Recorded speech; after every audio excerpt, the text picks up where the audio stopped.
If you want your business to be found online, you need to understand the role that business directories play these days, because it's a big one. I'm talking about directories like Google Maps, Yelp, and Clutch. These directories have always mattered, but they matter a lot more now as search becomes AI search. I think by the end of 2026, all search will be AI search. Understanding how this AI depends on these business directories to recommend either you or your competitors is crucial. The first thing to understand is this is not a volume game. The goal is not to get into as many directories as possible. A lot of SEOs will tell you you need to get your business in every business directory. But generally, this is terrible advice. It has been for a while. For most businesses, if you track which directories AI actually cites before recommending you or your competitors, you'll find there's only about 12 that matter. And of those 12, there's only 1 to 3 that make up the vast majority of citations for most businesses. So here are the 3 directories that you actually need to care about. Just kidding. Unfortunately, it's entirely dependent on your industry. And this is why anyone telling you AI loves this website isn't telling you the full picture. There is not a single website that AI cites across every industry. The only way to know which directories are important for your industry is to actually track it.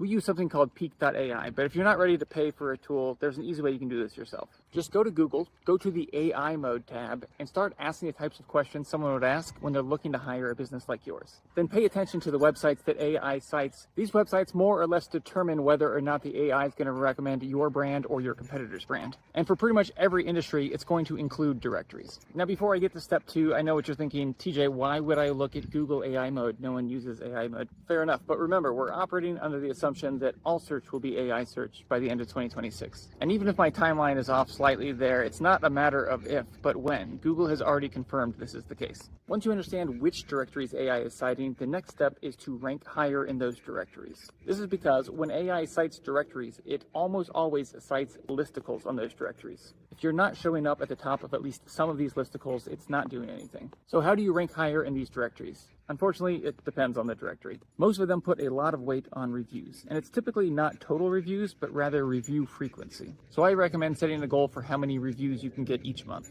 However, that doesn't apply to every directory. For example, Justia doesn't put any weight on reviews. Justia is one of the few platforms that ranks people based on how active they are on the platform. So if you're an attorney, you probably want to be going on Justia and answering questions. But the elephant in the room is that most of these directories just let you pay for placement. In most cases, you aren't technically paying for placement, you're running ads on their platform, but as a result, they'll place you at the top of these listicles. And if this is a directory that AI is citing often, it's probably worth paying for placement. And I know you hate Yelp and you swore you'd never pay them money because they just rip you off. It's no longer just about the lift you get on the platform, but the lift you get from AI search, which is potentially much bigger. But at the very least, you should be completing your entire profile on each of these directories. It's low effort and in a lot of cases can make the difference of whether or not you show up in these listicles.